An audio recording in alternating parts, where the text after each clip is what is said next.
வணக்கம் நேர்களே, ஐரோப்பிய செய்திகளின் இரவு நேர செய்திகள். போர்த்துகல் மற்றும் கிரீஸில் காட்டுத்தீ கட்டுப்படுத்த நூற்றுக்கணக்கான வீரர்கள் தீவிரம். போர்த்துகல் மற்றும் கிரீஸ் நாடுகளில் காட்டுத்தீ தீவிரமாக பரவி வருவதால் அதை அணைக்கும் பணியில் நூற்றுக்கணக்கான தீயணைப்பு வீரர்கள் ஈடுபடுத்தப்பட்டுள்ளனர். கடும் வெப்பம் மற்றும் வறண்ட காலநிலை காரணமாக தீ வேகமாக பரவி குடியிருப்பு பகுதிகளை நெருங்குவதால் மக்கள் அச்சமடைந்துள்ளனர். பல இடங்களில் தீயை அணைக்க ஹெலிகாப்டர்கள் மற்றும் விமானங்களின் உதவியுடன் தண்ணீர் மற்றும் வேதிப்பொருட்கள் தெளிக்கப்பட்டு வருகின்றன. தீ விபத்து ஏற்பட்டுள்ள இடங்களிலிருந்து பாதுகாப்பு கருதி ஆயிரக்கணக்கான மக்கள் உடனடியாக வெளியேற்றப்பட்டு பாதுகாப்பான இடங்களுக்கு மாற்றப்பட்டுள்ளனர். கோடை காலத்தில் உச்சம் காரணமாக காட்டுத்தீ ஆபத்து இன்னும் சில நாட்களுக்கு நீடிக்கும் என்று அந்நாட்டு வானிலை ஆய்வு மையங்கள் எச்சரித்துள்ளன. தீயை கட்டுக்குள் கொண்டு வர சர்வதேச அளவில் உதவியும் கோரப்பட்டுள்ள நிலையில் முன்னெச்சரிக்கை நடவடிக்கைகளை அதிகாரிகள் தீவிரப்படுத்தியுள்ளனர். ஐரோப்பாவின் மிகப்பெரிய எரிமலை வெடிப்பு, சிசிலியில் விமான சேவை முடக்கம். இத்தாலியின் சிசிலி தீவில் உள்ள ஐரோப்பாவின் மிகவும் சுறுசுறுப்பான எரிமலைகளில் ஒன்றான மவுண்ட் எட்னா இன்று காலை மீண்டும் வெடித்தது. எரிமலையிலிருந்து வெளியேறிய அடர்த்தியான சாம்பல் மேகங்கள் வானில் சுமார் 1.5 கிலோமீட்டர் உயரத்திற்கு பரவியுள்ளதால் அப்பகுதியை புகை மண்டலமாக காட்சியளிக்கிறது. பாதுகாப்பு காரணங்களுக்காக சிசிலியின் முக்கிய விமான நிலையமான கட்டானியா ஃபோண்டனாரோசா விமான நிலையத்தில் வருகை தரும் அனைத்து விமானங்களும் ரத்து செய்யப்பட்டன. எரிமலை வெடிப்பை தொடர்ந்து விமான போக்குவரத்துக்கான எச்சரிக்கை நிலை ஆரஞ்சு நிறத்திலிருந்து சிவப்பு நிறத்திற்கு உயர்த்தப்பட்டுள்ளது. எரிமலை சாம்பல் மேகங்கள் விமான இயந்திரங்களுக்கு பெரும் ஆபத்தை விளைவிக்கும் என்பதால் விமான சேவை தற்காலிகமாக நிறுத்தி வைக்கப்பட்டுள்ளதாக அதிகாரிகள் தெரிவித்துள்ளனர். போலி பாஸ்போர்ட் கும்பல், நூற்றுக்கணக்கான அகதிகளை சட்டவிரோதமாக பிரிட்டனுக்குள் நுழைய வைத்த நபர் கைது. போலி பாஸ்போர்ட் மற்றும் ஆவணங்களை பயன்படுத்தி நூற்றுக்கணக்கான ஆப்பிரிக்க அகதிகளை பிரிட்டனுக்குள் சட்டவிரோதமாக நுழைய வைத்த முக்கிய நபர் ஒருவரை அதிகாரிகள் கைது செய்துள்ளனர். இந்த நபர் ஒரு பெரிய நெட்வொர்க்கை நிர்வகித்து பல நாடுகளின் போலி கடவுச்சீட்டுகளை தயாரித்து சட்டவிரோத குடியேற்றத்துக்கு உதவி வந்ததாக கூறப்படுகிறது.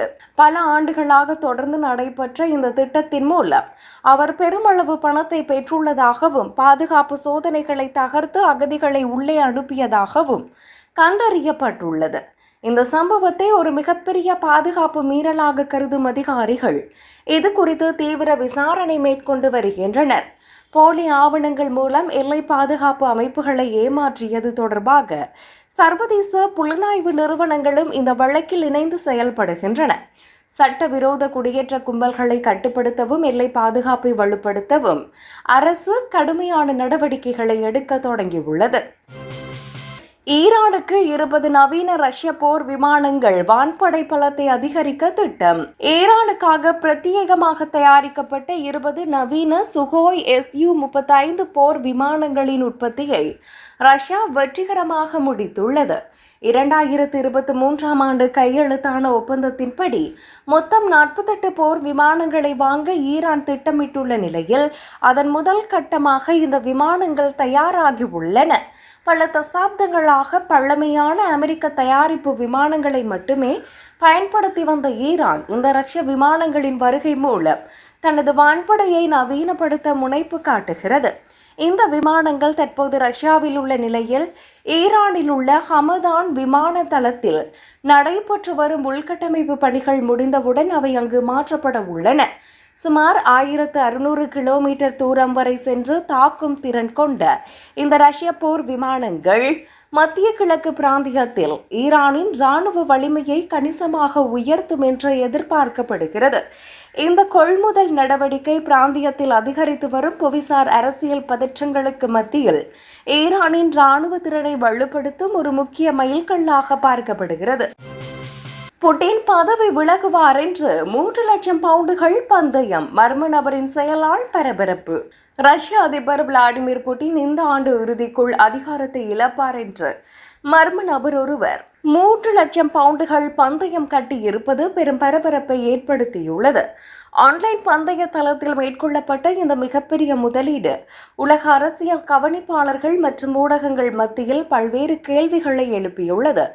இவ்வளவு பெரிய தொகையை ஒரு குறிப்பிட்ட அரசியல் நிகழ்வின் மீது பந்தயம் கட்டியது சம்பந்தப்பட்ட நபருக்கு இது குறித்த உறுதியான தகவல்கள் எதுவும் கிடைத்துள்ளதா என்ற சந்தேகத்தை ஏற்படுத்தியுள்ளது.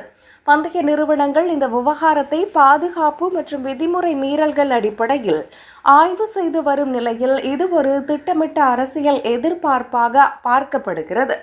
அதிபர் புட்டினின் ஆட்சி எதிர்காலம் குறித்த பல்வேறு ஊகங்கள் நிலவி வரும் சூழலில் இந்த சம்பவம் சர்வதேச அளவில் முக்கிய விவாத பொருளாக மாறியுள்ளது. பந்தயம் கட்டிய நபர் யார் என்பது குறித்த விவரங்கள் வெளியிடப்படாத நிலையில் ரஷ்யாவின் அரசியல் சூழலில் பெரிய மாற்றங்கள் நிகழக்கூடும் என்ற பேச்சு மீண்டும் வலுத்துள்ளது. கீவ் மீது ரஷ்யாவின் ஏவுகணை தாக்குதல், செலன்ஸ்கியின் எச்சரிக்கையை தொடர்ந்து அதிரடி. உக்ரைன் அதிபர் வோலோடிமிர் செலன்ஸ்கி விடுத்த எச்சரிக்கையை தொடர்ந்து ரஷ்ய அதிபர் விளாடிமிர் புட்டின் உக்ரைனின் தலைநகரான கீவ் மீது சக்தி வாய்ந்த ஏவுகணை தாக்குதல்களை நடத்த உத்தரவிட்டுள்ளார். இந்த தாக்குதலில் நகரின் முக்கிய பகுதிகள் மற்றும் உள்கட்டமைப்பு தளங்கள் இலக்கு வைக்கப்பட்டதால் பொதுமக்களிடையே பெரும் பீதி நிலவுகிறது. போர் முனையிலும் ராஜதந்திர ரீதியாகவும் உக்ரைனின் கடுமையான விமர்சனங்களை எதிர்கொண்டு வரும் ரஷ்யா இந்த தாக்குதலின் மூலம் தனது பதிலடியை பதிவு செய்துள்ளது. வான் பாதுகாப்பு அமைப்புகள் பல ஏவுகணைகளை நடுவானில் இடைமறித்து தகர்த்ததாலும் சில ஏவுகணைகள் இலக்குகளை தாக்கியதால் சேதங்கள் ஏற்பட்டுள்ளதாக உக்ரைன் அதிகாரிகள் தெரிவித்துள்ளனர். போர்க்களத்தில் நிலவும் பதற்றமான சூழலில் ரஷ்யாவின் இந்த தாக்குதல் போர் இன்னும் தீவிரமடையும் என்பதற்கான அறிகுறிகளாக பார்க்கப்படுகிறது.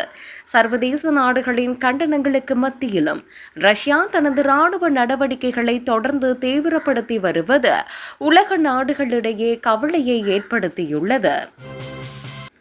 நோர்வே கடற்பகுதியில் பதற்றம். பிரிட்டனின் HMS பிரின்ஸ் ஆஃப் வேல்ஸ் கப்பலை நெருங்கிய ரஷ்ய விமானங்கள் இடைமறிப்பு.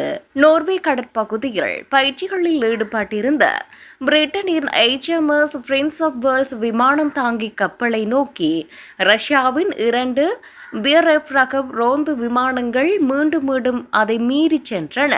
ரஷ்ய விமானங்கள் பாதுகாப்பற்ற மற்றும் தொழில்முறைக்கு மாறான முறையில் செயல்பட்டதாகவும் நீர்மூழ்கி கப்பல்களை கண்டறிய உதவும் சோனோ புவிகளை கப்பலுக்கு அருகில் வீசியதாகவும் பிரிட்டன் பாதுகாப்பு அமைச்சகம் குற்றம் சாட்டியுள்ளது. ஜூலை 2 நடந்த இந்த சம்பவத்தின் போது பிரிட்டனின் F-35 ரக போர் விமானங்கள் உடனடியாக செயல்பட்டு அந்த ரஷ்ய விமானங்களை இடைமறித்து அங்கிருந்து பாதுகாப்பாக வெளியேற்றின. நேட்டோ அமைப்பின் அதிவேக படைப்பிரிவின் தலைமை பொறுப்பை பிரிட்டன் ஏற்றுக்கொண்ட சூழலில் ரஷ்யாவின் இந்த நடவடிக்கை பெரும் முக்கியத்துவம் வாய்ந்ததாக கருதப்படுகிறது. இந்த காலகட்டத்தில் ரஷ்ய அதிபர் விளாடிமிர் புட்டின் தனது அதிநவீன சூப்பர் யாட் கப்பலில் நோர்வே கடற்கரை பகுதியில் பயணித்துக் கொண்டிருப்பதாக தகவல்கள் தெரிவிக்கின்றன.